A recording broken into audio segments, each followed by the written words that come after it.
my name is ZeBirdBrain, and today we are talking about compositing, but more specifically, blurs. And more specifically, the blur radial zoom. So the blur radial zoom is a very cool thing to use if you have quick camera movement in your scene. So in this scene that I'm animating for a Game Grumps short, I have the camera very close to Aaron's face, and then it shakes and it goes out, and you see it's going to get clearer as he lands.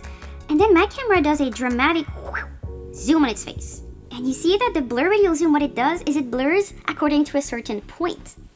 If you want to see the blur radial zoom, you do need to go into render. So that's what I'm going to do. You can apply it to any given layer, but in this case, since I'm using it on a camera move, I want my whole scene to be blurry. But Aaron's face is still sharp. This is because in my blur radial zoom, I can choose where the point of blurriness is. So to show you this, I'm going to get this little window here. And in my blurriness, in my case, it's animated because I have a sharp background, and then as my camera zooms in, it's getting blurrier each frame, and then it settles.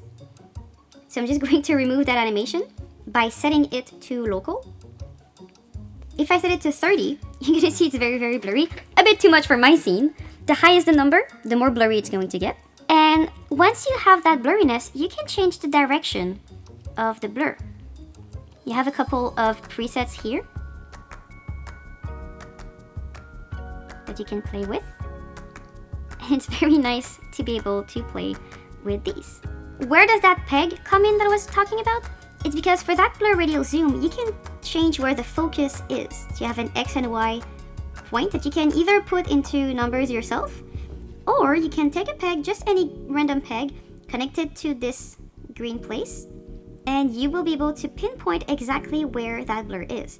Now, before you do this, I just want to show that without the peg, the focus point is smack into the center of your scene. So no matter which preset that you take, the center is always in the center of your screen.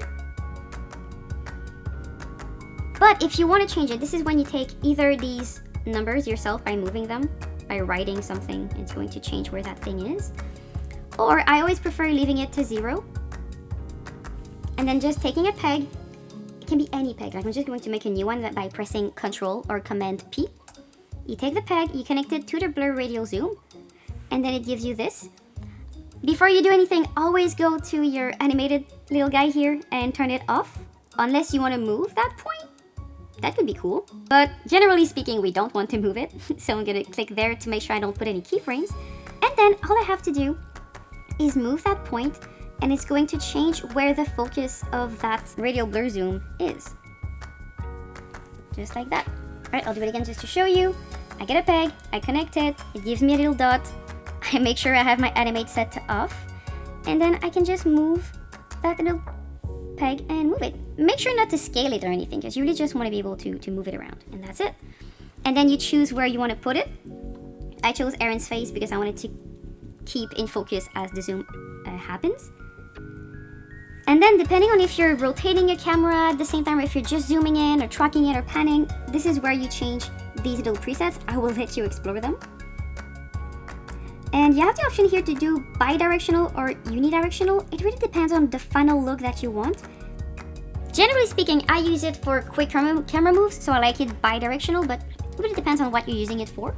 And the variation here is just, to me, it looks a bit like a fall off, depending on how choose it. I usually prefer this one. And that's it, that's really what there is to it. Now, since they're typically used for quick camera movement, you do need to animate them. So it's very easy. You find your node in the timeline. Mine is here at the bottom. I'm gonna put one keyframe at the beginning because I don't want it to be animated. And I'm gonna press on my plus sign here to get all these little things that I can animate. The blurriness is what I wanna do. Here I have a keyframe, it's set to 30. I'm gonna actually change it to 0 because I don't want any blurriness there. Then a couple frames later, I'm gonna set it to 30. So that I get my blurry happening. And then I'm gonna go at the end and I will remove my radial blur zoom. I have another blur that happens after for the rest of the background. This is just for the camera move. Yeah, that's how you use the radial blur zoom. It's very nice, and it gives these very cool quick camera motion effects to your scenes. I hope you enjoyed it, and I'll see you again next time for another video. Bye!